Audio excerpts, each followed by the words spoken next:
When I first reviewed the Xbox One living room experience, I wrote that it cried out for a dedicated remote, as Microsoft's vision of using voice commands and the Kinect for everything could get a little annoying.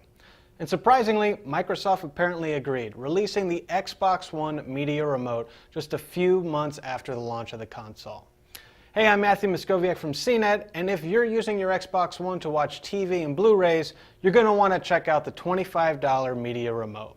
It's a small clicker that runs on two AAA batteries, and it's covered in a soft, textured finish that feels nice to hold.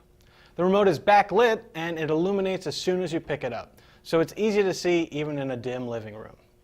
The buttons are unusually flat on the front, which is usually a bad sign for a remote, but Microsoft has added just enough tactile cues that it's easy enough to navigate without having to look at it.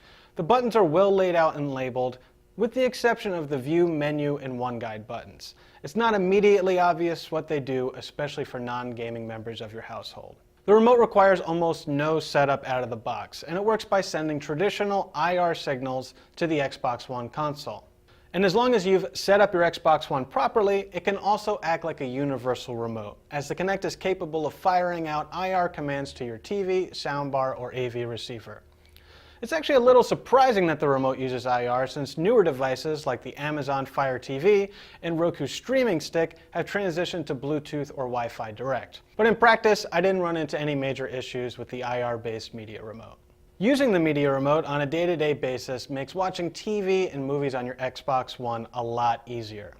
Voice commands for simple stuff like volume up just aren't very convenient, and it's a lot more comfortable to kick back with a small clicker than a clunky game controller.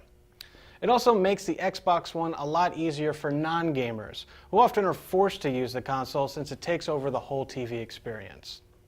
So the bottom line is the Xbox One Media Remote solves one of the major problems I had with Microsoft's living room experience, and it's especially nice for households where everybody isn't a gamer.